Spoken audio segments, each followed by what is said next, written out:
नमस्कार विद्यार्थी मित्रांनो, मी मनोज घागस माझ्या यूट्यूब चॅनलवर आपलं खूप खूप मनापासून स्वागत करतो। आज आपण अंकगणितामधील सर्वात महत्त्वाचा असा एक टॉपिक पाहणार आहोत। जो महत्त्वाचा टॉपिक आहे त्याचं नाव आहे महत्त्वमापन। विद्यार्थी मित्रांनो, मी एकूण जे आहेत 7 क्वेश्चन पेपर कंपेअर केलेले आहेत। आपण पाहू शकता मी इथे डेट लिहिलेली आहे, बघा इकडे 28 तारखेचे 2 पेपर इथे घेतलेले आहेत। ओके, 1, 2, 3, 6, 7 असे सलग जे आहे 2019 मध्ये आपले झालेले आताच लेटेस्ट ते क्वेश्चन पेपर कंपेअर केल्यानंतर माझ्या लक्षात आलं की 28 तारखेला जे आहेत एकूण 100 क्वेश्चनपैकी 10 क्वेश्चन हे फक्त आणि फक्त कशावर तर महत्त्वमापनावर विचारलेले आहेत। त्याउलट जर पाहिलं तर 28 तारखेला दुपारच्या सेक्शनमध्ये फक्त एक क्वेश्चन या सेक्शनवर विचारला। त्यानंतर परत 1 तारखेला जर पाहिलं तर एकूण 14 क्वेश्चन्स इथे जर पाहिलं तरी हायेस्ट टोटल आहे 100 पैकी 14 एका फक्त महत्त्वमापनावर विचारले आहेत। त्यानंतर पाहिलं 2 तारखेला 8, त्यानंतर 3 तारखेला 1, त्यानंतर 6 तारखेला 13 आणि 7 तारखेला 1।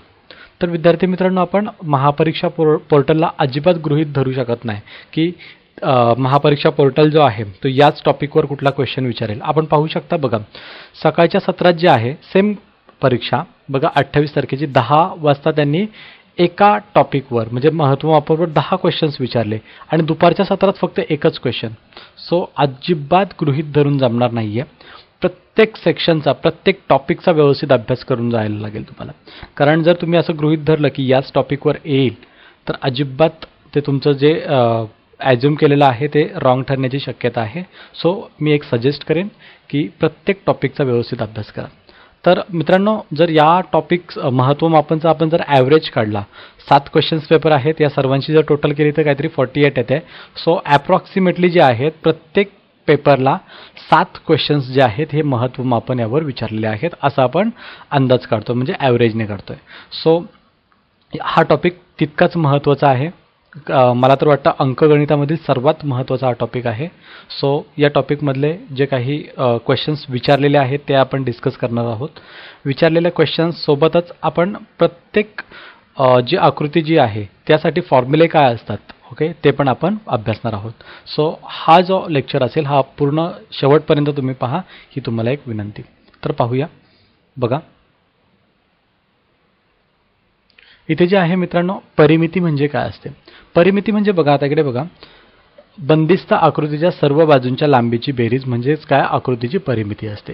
समजा आपल्याला दिला एक त्रिकोण दिलेला आहे, बघा त्रिकोण दिलेला आहे ABC म्हणजेच काय AB अधिक BC अधिक AC म्हणजेच काय झाली तर दिलेल्या त्रिकोणाची काय झाली ती परिमिती। परिमिती म्हणजेच काय, समजा आता इकडे बघा एवढी एक तुम्हाला सपोज वायर दिलेली आहे, ओके, आणि या वायरपासून एक तुम्हाला काय बनवायचं आहे रेक्टँगल वगैरे बनवायचं आहे। तर या वायरपासून समजा इतका रेक्टँगल बनवला, मग हा रेक्टँगल बनवण्यासाठी किती वायर लागली ती म्हणजेच काय परिमिती। मग आता आयताची परिमिती कशी काढली जाते तर आयताची लांबी जी असते ती L ने दाखवतात आणि रुंदी जी असते ती कशाने ब्रेड्थ म्हणजेच B ने दाखवतात। म्हणजेच काय L गुणिले L, L अधिक L आणि B अधिक B म्हणजेच 2L 2B ही आयताची काय असते परिमिती असते। चौरसाचं जर पाहिलं तर बघा चौरस म्हणजेच काय असतं मित्रांनो, चौरसाच्या चारही बाजू सेम असतात। मग इथे काय केलं, याला समजा L मानलं, मग ही पण L असणार, ही पण L, ही पण L, चारही बाजू काय असणार L। मग याला 4L असंही लिहिलं जातं, 4 गुणिले L किंवा 4L किंवा 4 गुणिले बाजू, अशा पद्धतीने आपण चौरसाची परिमिती काढतो।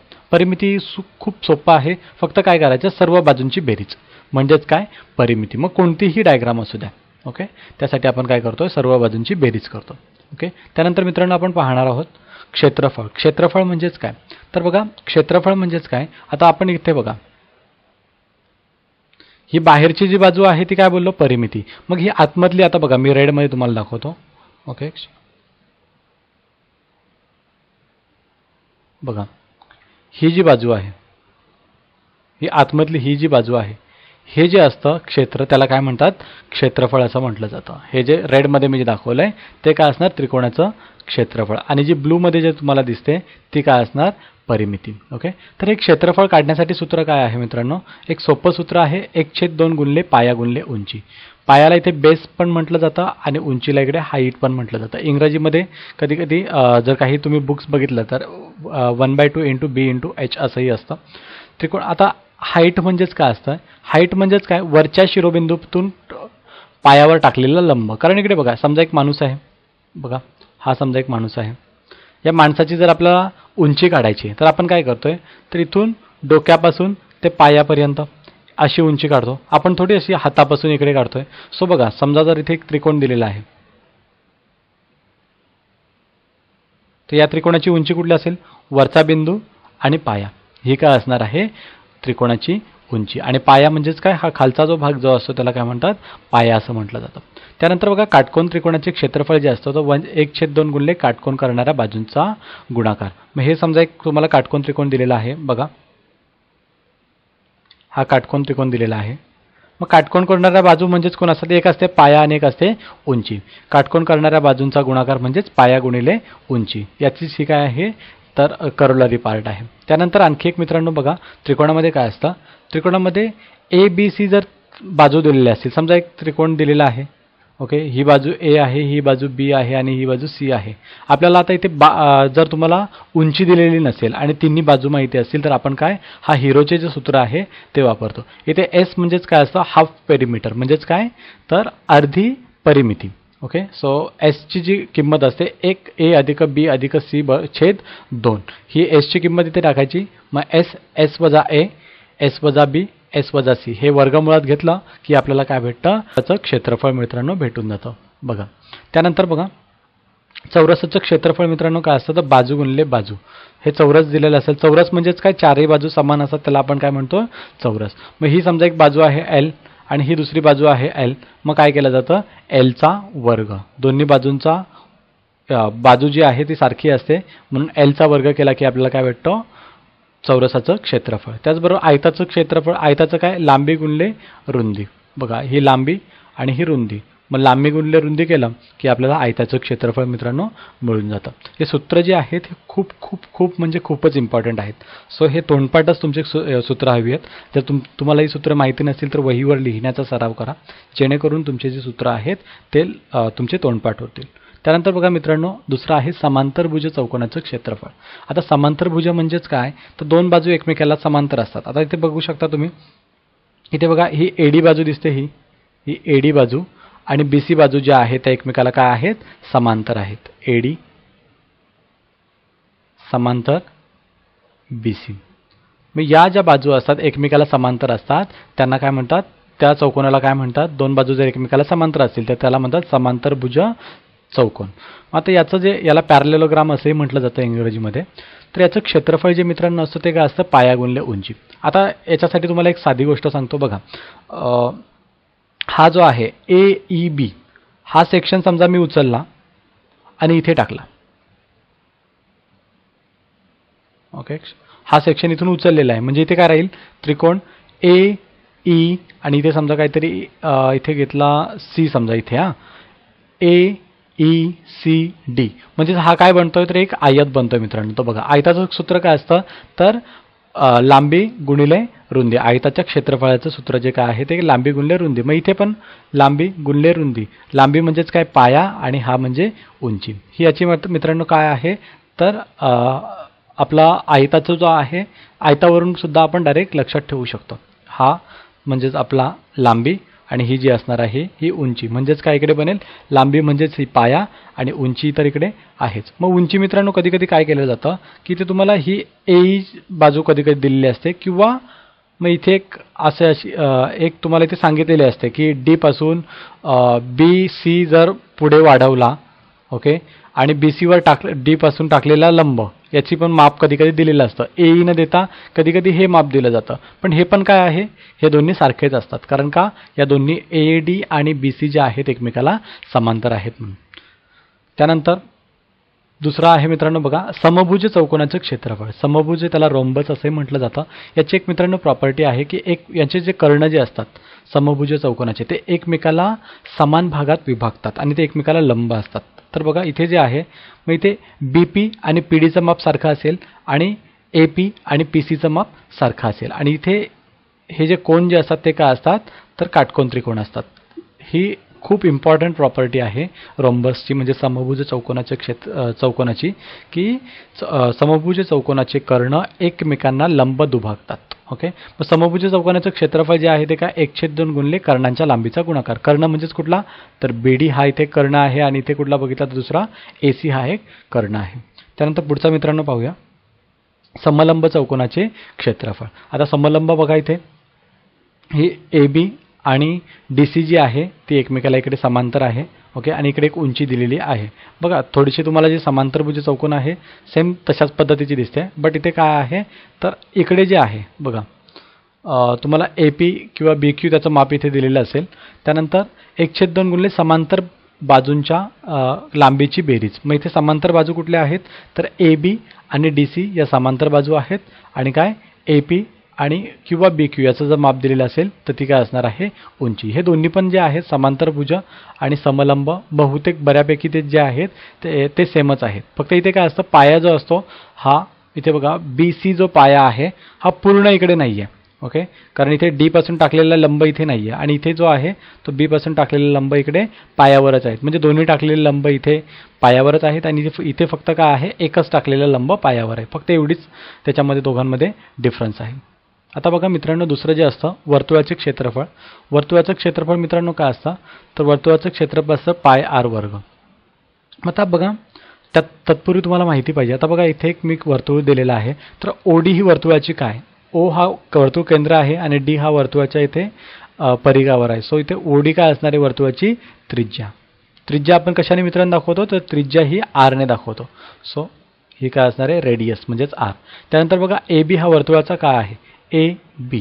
बघा AB सर्वात मोठी त्रिज्या म्हणजे सर्वात मोठी काय असणार आहे जीवा असणार आहे. मग AB हा काय असणार आहे व्यास, कारण तो वर्तुळ केंद्रातून जातो. ओके, AB हा व्यास त्याला आपण कशाने दाखवतो डायमीटर म्हणजे D ने दाखवतो. त्यानंतर बघा PQ काय आहे एक जीवा आहे वर्तुळाची काय आहे ही जीवा, त्याला आपण इंग्रजीमध्ये कॉर्ड असे म्हणतो. ओके, आणि हे जो काय असणार आहे तो काय असणार आहे व्यास. ओके, आता बघा वर्तुळाचे क्षेत्रफळ जे असतं मित्रांनो πr² असतं. पाय म्हणजेच काय असतं पायची किंमत असते 22/7 किंवा त्याला 3.14 असंही लिहिलं जातं अपूर्णांकात. आणि R म्हणजेच काय असतं त्रिज्या, त्रिज्येचा वर्ग. त्रिज्येचा वर्ग केला आणि पायने त्याला गुणलं की ते काय असतं वर्तुळाचं क्षेत्रफळ. त्याचबरोबर वर्तुळाचा परिघही दिलेला जातो. वर्तुळाचा परिघ काय असतो 2πr. पाय म्हणजेच काय 22/7 आणि R म्हणजेच काय तर त्रिज्या. पुढचा मित्रांनो पाहूया पृष्ठफळ. आता बघा पृष्ठफळ जे आहे ही कशी असतं की आता इष्टिकाची तिचे पृष्ठफळ आपल्याला दिलेलं आहे. आतापर्यंत आपण बघितलं की आयत पाहिलेला होता बरोबर आहे. आयत म्हणजे एक 2D डायग्राम असते लक्षात घ्या. आयत म्हणजे एक 2D डायग्राम आणि याच आयताला हाईट हा फॅक्टर तिथे जेव्हा ॲड होतो तेव्हा ती काय बनते एक 3D डायग्राम बनते. बघा मग कोणत्याही बघा आता हे आयताचं जे याला आपण काय म्हणतो आयताची बाहेरच्या सर्व बाजूंची बेरीज जी असते तिला काय म्हणतो परिमिती. ओके, जिला आपण परिमिती म्हणतो तेच या 3D डायग्राम मध्ये बनतं पृष्ठफळ. ओके, त्याला म्हणतात पृष्ठफळ. मग पृष्ठफळ म्हणजेच काय सर्व जे 6च्या 6 बाजू आहेत बाहेरच्या त्या सर्वांची काय बेरीज म्हणजेच पृष्ठफळ. आणि त्यानंतर आपण जे हे काढतो आतापर्यंत आपण काय काढलं आता आयताचं जे क्षेत्रफळ काढलं. क्षेत्रफळ जे असतं मित्रांनो ते 3D डायग्राम मध्ये त्याला म्हटलं जातं घनफळ. हे बनतं घनफळ. आता पृष्ठफळ आणि घनफळ समजून घ्या. पृष्ठफळ म्हणजे एखादा सपोज हा बॉक्स दिलेला आहे. हा बॉक्स बाहेरची ज्या बाजू असतील ओके समजा एखाद्या पत्र्यापासून समजा एक बॉक्स बनवला तर पत्रा किती लागतोय तो म्हणजे पृष्ठफळ. आणि त्या बॉक्समध्ये किती सपोज एखादं पाणी वगैरे आहे किंवा काही आपल्याला गोष्टी ठेवायच्या आहेत त्या किती मावू शकतात आतमधले जे जो एरिया जो असतो त्याला काय म्हणतात घनफळ असं म्हटलं जातं. मग आता बघा मित्रांनो इष्टिकाची तिचे एकूण पृष्ठफळ जे असतं. आता एकूण पृष्ठफळ बघा हा एक बरोबर, त्यानंतर 2, त्यानंतर बघा पुढचा मागचा बाजूचा या बाजूचा त्यानंतर खालचा आणि वरचा असे एकूण किती झाले एकूण पृष्ठे तर 6. मग 6 पृष्ठांचे मी ते काय प्रत्येकाला इथे काय केलं जातं हे 2 आणि हे 2 कारण इथे बघा L नंतर इथे आला H LH LB BH असे सर्व येऊन जातात, म्हणून इथे पृष्ठबळ जे असतं 2LB + BH + LH. L म्हणजेच काय, लेंथ म्हणजेच लांबी, B म्हणजे ब्रेड म्हणजेच काय, रुंदी, आणि H म्हणजेच काय, हाईट म्हणजेच उंची. त्यानंतर इष्टिका चितीचे घनफळ जे मित्रांनो असतं ते काय असतं, लांबी गुणिले रुंदी गुणिले उंची. आता कोणत्याही चितीचे घनफळ ज्यावेळेस काढतो त्यावेळेस काय केलं जातं, तळाचे क्षेत्रफळ. आता बघा इथे लक्षात घ्या की इष्टिका चिती जी आहे बघा, ही मूळ जी आहे, इष्टिका चिती म्हणजे काय असतो, आयत. मग तिचं आयताचं सूत्र काय असतं, L गुणिले B, आणि त्याच्यामध्ये हाईट हा फॅक्टर ॲड होतो म्हणून काय, गुणिले उंची. ओके, मूळ जी आकृती आहे 2D मधली गुणिले फक्त हाईट केलं की आपल्याला डायरेक्ट घनफळ मिळून जातं. ओके, खूप सोपं आहे मित्रांनो, फक्त समजून घ्यायचं आपल्याला. आणि जर येत नसेल तर मी परत सांगतो की तुम्ही आहेत, पेन घ्या, पेपर घ्या आणि लिहा, जेणेकरून तुमचे जे हक्काचे जे मार्क्स आहेत 10-15 मार्क्स जे काय आहेत ते तुम्हाला मिळून जातील. त्यानंतर बघा मित्रांनो, पुढचा आहे घनाचे पृष्ठफळ. आता घन म्हणजेच काय, घन म्हणजे एक आपली चौरसाची जी आहे 3D डायग्राम. हा चौरसाचं बघा क्षेत्रफळ जे असतं मित्रांनो, क्षेत्रफळ काय असतं, बाजूचा वर्ग. मग अजून एक हाईट त्याच्यामध्ये बघा, L गुणिले L हे असतं चौरसमध्ये. आणि जर आपण घन त्याचा काढला तर घनामध्ये काय येईल, फक्त हाईट फॅक्टर ॲड होणार आहे. बट हाईट पण जी असणार आहे ती पण काय असणार आहे, सारखी, म्हणजे L एवढीच असणार आहे. बघा हा आहे मित्रांनो घन. मग इथे काय असतं, लांबी L एवढीच असते, रुंदी पण तेवढीच असते आणि उंची पण तेवढीच असते. याचा जर क्षेत्रफळ L वर्ग असेल तर याची हाईट त्याला ॲड होईल, म्हणजे Lचं घन जे असणार ते घनाचं काय असणार आहे, घनफळ असणार आहे. आणि घनाचे जे पृष्ठफळ जे आहे, म्हणजे 6 बाजू आहेत बघा, 6 बाजू, आणि 6 बाजूंचं आपल्याला इथे काय करायला लागतं, तर पृष्ठफळ म्हणजे 6L वर्ग इथे आपल्याला पृष्ठफळ भेटणार आहे. प्रत्येक फॉर्म्युला व्यवस्थित लिहून घ्या, पाठ करायचं आहे. त्यानंतर वृत्तचिती. आता वृत्तचिती म्हणजेच काय असतं, आपलं वर्तुळ जो असतो बघा, हा वर्तुळ आहे. ओके, या वर्तुळाला जर आपण अशी हाईट दिली म्हणजे एक सिलेंडर टाईप एक आकृती तयार होते, त्यालाच म्हटलं जातं वृत्तचिती. ओके, मग आता लक्षात घ्या, याचं जे घनफळ जे असेल, वर्तुळाचं क्षेत्रफळ काय असतं, πr वर्ग. याच्यामध्ये फक्त कुठला हाईट फॅक्टर ॲड झालाय, म्हणजेच πr वर्ग H हे काय असणार आहे, वृत्तचितीचे घनफळ. बघा वृत्तचितीचे घनफळ जे असणार आहे हे वर्तुळाचं क्षेत्रफळ πr वर्ग, आणि त्याला फक्त H ने मल्टिप्लाय केलं की वृत्तचितीचे ते आपल्याला घनफळ भेटून जातं.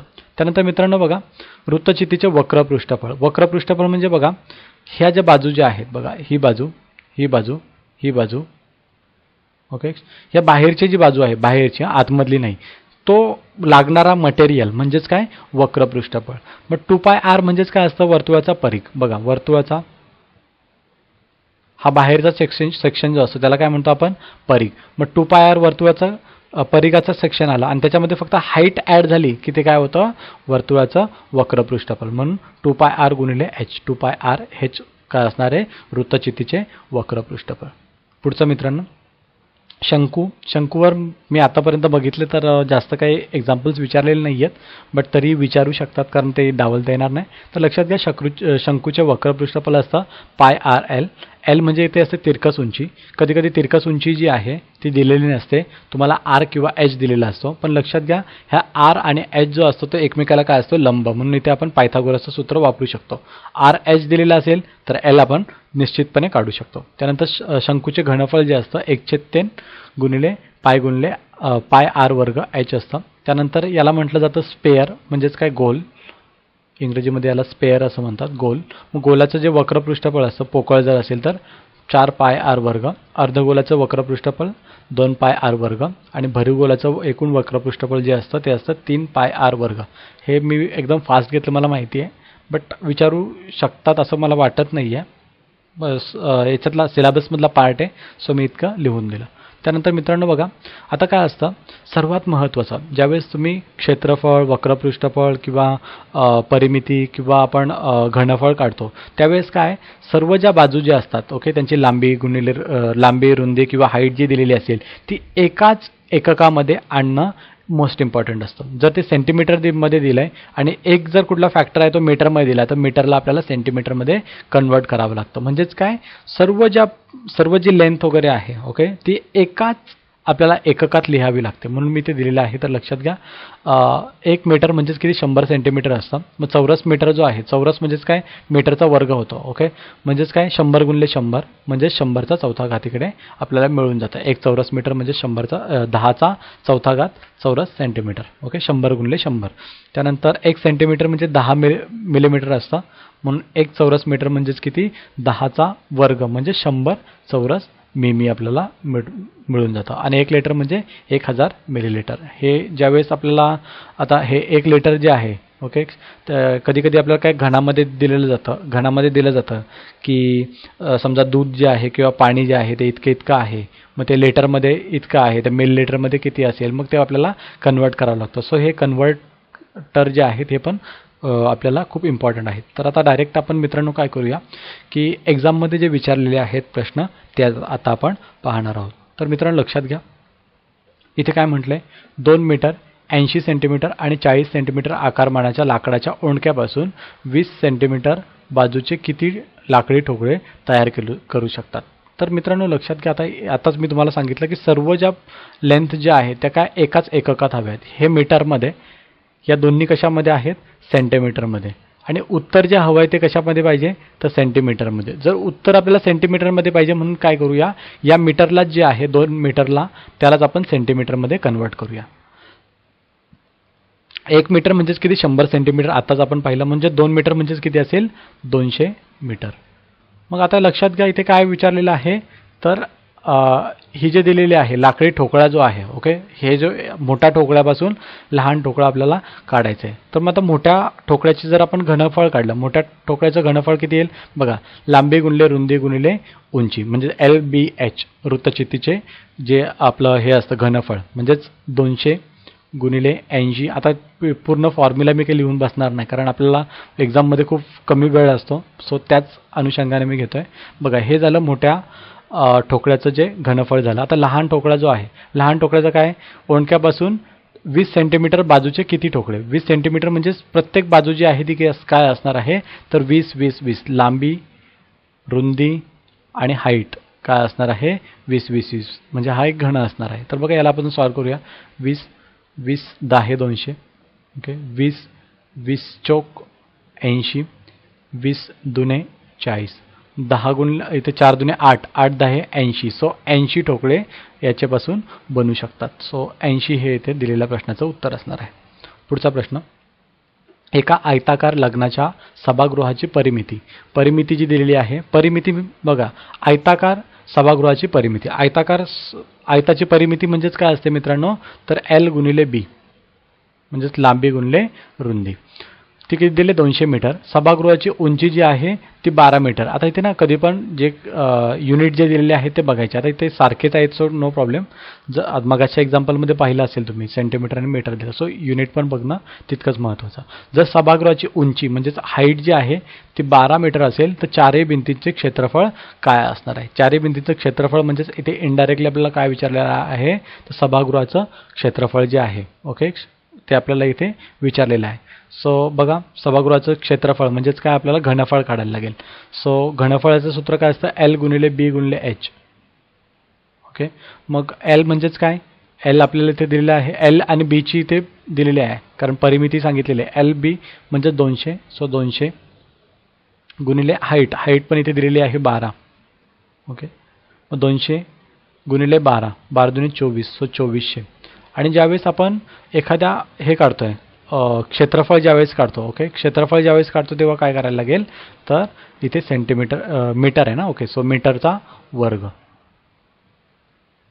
ओके, सॉरी मी मगाशी तुम्हाला इथे घनफळ बोललो, घनफळ नाही इथे क्षेत्रफळ दिलेलं आहे बिकॉज ही 2D डायग्राम आहे, घनफळ इथे येणार नाही आहे. सो मीटरचा वर्ग हे इथे अचूक उत्तर आहे.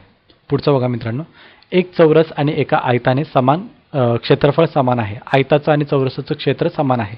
तर मित्रांनो लक्षात घ्या, चौरसाचं क्षेत्रफळ जे असतं ते काय असतं बाजूचा वर्ग, म्हणजे समजा Lचा वर्ग, L ही बाजू आहे तर Lचा वर्ग. आणि आयताचं क्षेत्रफळ म्हणजेच काय लांबी गुणिले रुंदी L गुणिले B. तर त्यापैकी चौरसाची बाजू जी आहे, ओके, ती 24 सेंटीमीटर आहे. मग चौरसाची बाजू किती म्हटली 24 सेंटीमीटर, 24चा वर्ग बरोबर आणि त्यामध्ये आणखी म्हटलं आहे आयताची रुंदी जी आहे म्हणजे बीची माप पण दिलेलं आहे. सो एल गुणिले बी, बीचं माप किती दिलं आहे 16. 24चा वर्ग किती असतो 576. 576 बरोबर एल गुणिले किती 16. सो एलची किंमत किती भेटेल 576 छेद 16. 16 21 32 सोत्रिक 48, सोत्रिक 48 49 50, 50 आणि 7 म्हणजे 2 9 इथे उरले म्हणजे 16 16 96 सो 36. सो दिलेल्या प्रश्नाचं 36 हे इथे अचूक उत्तर असणार आहे. सो 36 सेंटीमीटर बघा इथे आपल्याला डी हे दिलेल्या प्रश्नाचं उत्तर असणार आहे. पुढचा प्रश्न मित्रांनो पाहूया. पुढचा प्रश्न असा आहे, एका इथे आयताच्या इथे म्हणायचे झालं तो ओके. एका आयताच्या 3 कडा जे आहेत अनुक्रमे 27, 64 आणि 125 आहेत. तर एक सारखे आकारमान असलेल्या घनाच्या कडेचे माप काय असेल. तर मित्रांनो पाहूया.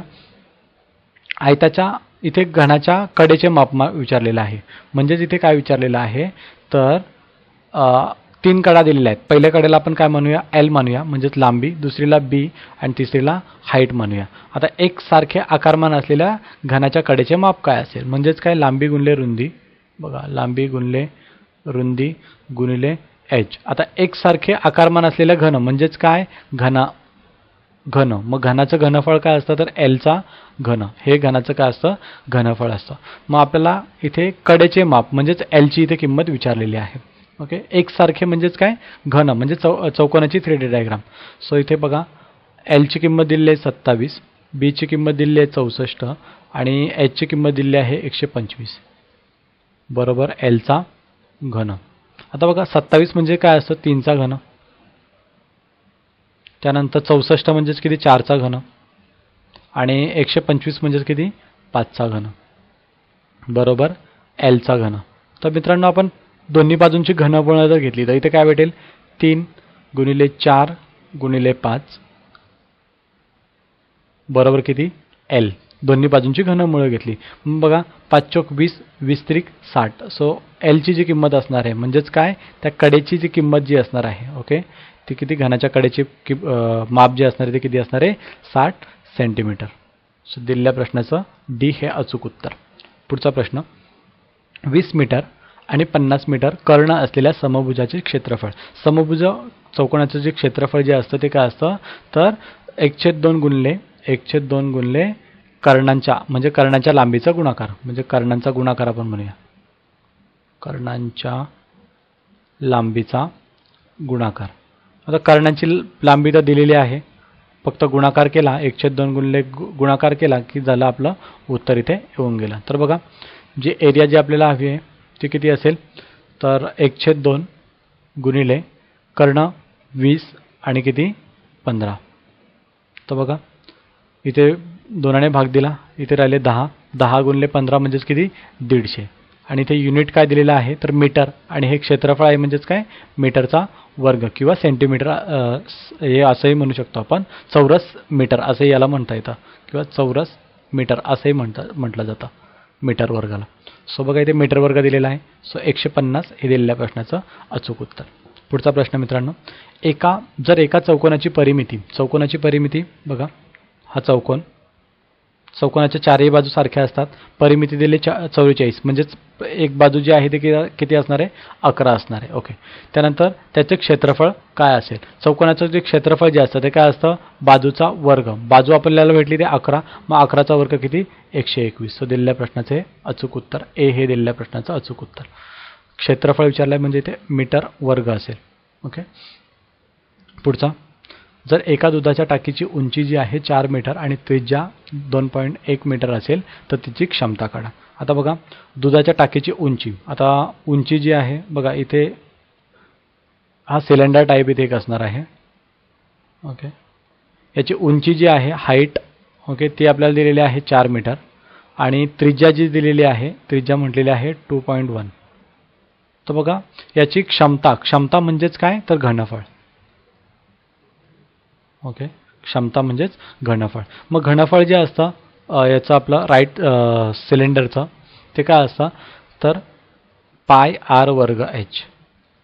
मग पायची किंमत किती 22/7 आरची किंमत इथे दिलेली आहे बघा 2.1. 2.1 जर आपण इथे घेतली बघा 2.1 गुणिले 2.1, कारण आरचा इथे काय म्हटलेला आहे वर्ग, आणि हाईट इथे किती दिलेली आहे इथे पॉईंट, इथे पॉईंट. हाईट जी दिलेली आहे ते किती आहे मित्रांनो, तर 4 मीटर. सो 4. सो बघा इथे आपण जर भाग दिला बघा 7 7 त्रिक 21 म्हणजे इथे भेटले 0.3. 0.3 जर आपण याला गुणलं 21ला 21 21 त्रिक 63 म्हणजेच 22 गुणिले 6.3 गुणिले 4. 22 चौक 88 88 गुणिले 6.3. ओके. सो 6.3 गुणिले पॉईंट येते 88. सो 8 त्रिक 24 4 हा चलाल 2 8 सक 48 49 50 म्हणजे ते झाले किती, सॉरी एक मिनिट 63 ना, यस 8 सक 48 49 50. त्यानंतर परत इथे पण आपल्याला परत 504 भेटेल. सो 4 4 5 5 55 44. सो 5 5 4 4. परंतु इथे दशांश चिन्ह जो आहे तो 2 स्थानानंतर असणार आहे. इथे बघा इथे पॉईंट म्हणजे इथे 0.63 येत होता, 0.63 2 स्थानानंतर दशांश चिन्ह म्हणजे 55.44 हे दिलेल्या प्रश्नाचे इथे अचूक उत्तर. सो बघा 55.44. आणि इथे काय म्हटलेलं आहे तर घनफळ. घनफळ मित्रांनो म्हणजे 3D डायग्राम असते, म्हणजेच काय असणार आहे मीटरचा घन. आता बघा इथे पण एक दिले 55.44, इथे पण दिले 55.44, पण मीटर असेल का, नाही, कारण ती लेंथ नाही आहे, तर काय घनफळ आहे, म्हणून मीटरचा घन हे दिलेल्या प्रश्नाचं अचूक उत्तर. पुढचा प्रश्न, जर 1 सेंटीमीटर बाजू असलेल्या एका चौरसाचं क्षेत्रफळ, बघा 1 सेंटीमीटर बाजू असलेल्या एका चौकोनाचं क्षेत्रफळ, बघा लक्षात घ्या चौरसाची बाजू जी आहे, चौकोनाची जी बाजू आहे ती काय 1 सेंटीमीटर. मग चौकोनाचं क्षेत्रफळ काय असतं, बाजूचा वर्ग, म्हणजेच काय आला एक्सचा वर्ग. हे 1 सेंटीमीटर पाया असलेल्या, पायाची किंमत किती आहे तर एक्स असलेल्या त्रिकोणाच्या क्षेत्रफळा एवढे असेल. मग त्रिकोणाचं क्षेत्रफळ काय असतं एवढे असेल, म्हणजेच बरोबर 1/2 गुणिले पाया, पाया काय म्हटलेला आहे एक्स, आणि उंची आपण इकडे एच लिहिणार आहोत. तर त्रिकोणाची उंची किती, तर बघा मित्रांनो हा 2 इकडे मल्टिप्लाय होईल, म्हणजे 2x वर्ग, इकडे तिरकस गुणाकार म्हणजे x इकडे येणार आहे, बरोबर काय h. इथे x ने x जाणार, म्हणजेच काय राहणार 2x ही कशाची किंमत राहणार आहे तर h ची. आता इथे बघा सेंटीमीटर दिलं आहे, म्हणजेच 2x सेंटीमीटर, 2x सेंटीमीटर बघा ए हे दिलेल्या प्रश्नाचं इथे अचूक उत्तर असणार आहे. पुढचा प्रश्न, 10 गुणिले 5 गुणिले 4 माप असलेल्या एका बॉक्सच्या पृष्ठभागाचे क्षेत्रफळ काढलं आहे. पृष्ठभागाचं क्षेत्रफळ म्हणजेच काय आपल्याला पृष्ठफळ काढायचं आहे मित्रांनो. तर लक्षात घ्या 10 5 4 एकाला लांबी, एकाला रुंदी आणि एकाला काय मानणार आपण उंची मानणार आहोत. तर बघा इथं पृष्ठफळ जे असतं ते काय असतं 2 कोणाचं तर एक बॉक्स दिलेला आहे, म्हणजे काय ते इष्टिकाची ती एक असणार आहे. ओके. सो 2 L गुणिले B, L गुणिले B म्हणजेच काय 10 गुणिले 5, 10 गुणिले 5 म्हणजेच किती 50, अधिक B गुणिले H म्हणजेच 5 गुणिले 4, 5 गुणिले 4 म्हणजे 4 पंचे 20, आणि इथे असणार आहे 4 गुणिले 10, 4 गुणिले 10 म्हणजे 40. डायरेक्ट मित्रांनो काढायचं आहे, 50 आणि 20 झाले 70, 70 आणि 40 म्हणजे 110, 110 गुणिले 20 केले तर आपल्याला किती भेटणार 110 गुणिले 2 केले, ओके, म्हणजेच 220. आता हे काय आहे एक पृष्ठफळ आहे, म्हणजेच काय असणार आहे सेंटीमीटरचा वर्ग. सो दिलेल्या प्रश्नाचं 220 बघा 220 इथे दिसत आहे. सो 220 हे अचूक उत्तर. पुढचा प्रश्न, एका समांतर भुजाच्या 2 बाजूंचे गुणोत्तर जे आहे, समांतर भुजा बघा समांतर भुजाचं कोण इथे काढतोय, समांतर भुजा हा चौकोन आहे, 2 बाजूंचे गुणोत्तर, एक बाजू असेल समजा 4 आणि एक बाजू असेल 5, कोणतीही असेल, ओके, त्यांची परिमिती जी आहे ती 72 सेंटीमीटर आहे. तर मित्रांनो बघा आता याची कुठलाही चौकोन असू द्या त्याची परिमिती म्हणजे काय सर्व बाजूंची बेरीज.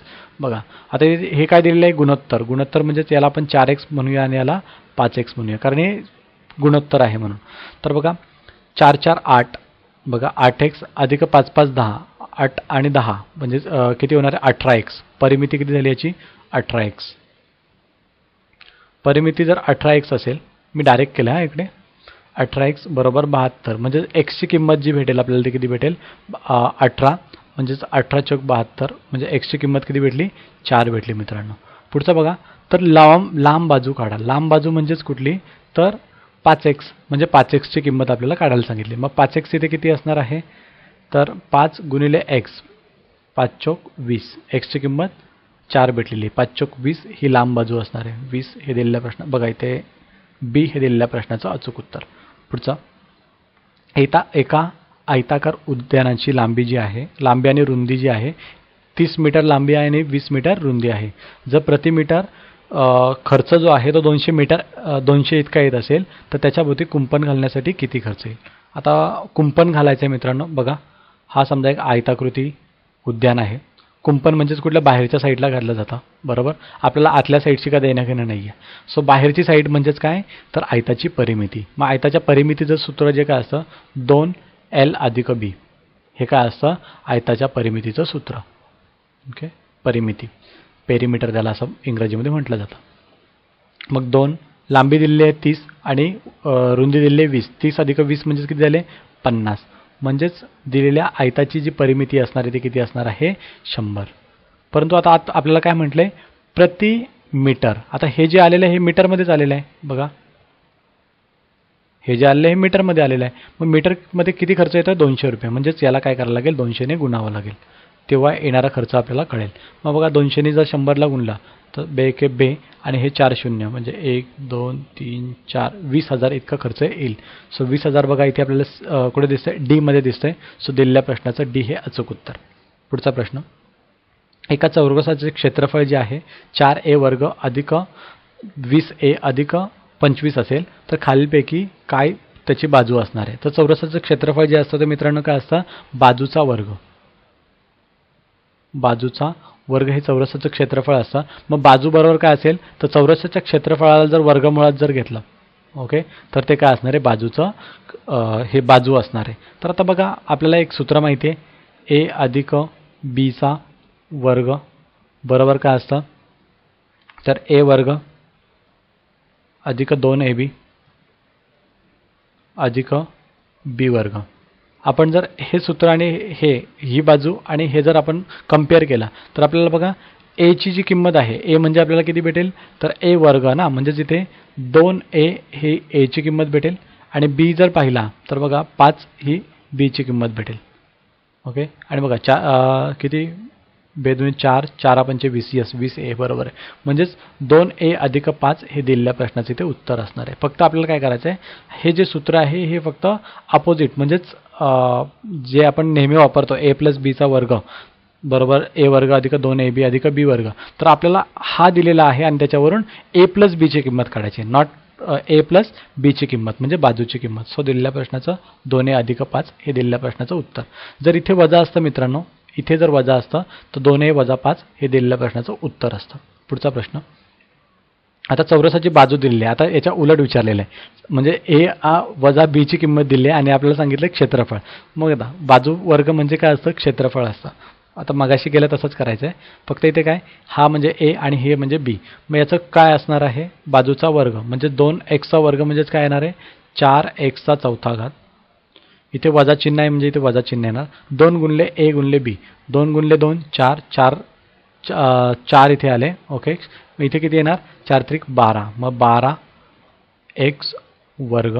त्यानंतर अधिक b चा वर्ग, b चा वर्ग म्हणजे किती 9, 3 त्रिक 3 चा वर्ग 9. सो बघा 4x वर्ग वजा 12x वर्ग अधिक 9, 4x वर्ग वजा 12x हे नसणार आहे कारण इथे x वर्ग नाही आहे, हे पण नसणार आहे. 4x वर्ग वजा 12x वर्ग अधिक 9 हे दिलेल्या प्रश्नाचं अचूक उत्तर असणार आहे. पुढचा प्रश्न मित्रांनो असा आहे, एका घनाकार पाण्याच्या टाकीची बाजू जी आहे ओके ती 8 मीटर म्हटलेली आहे.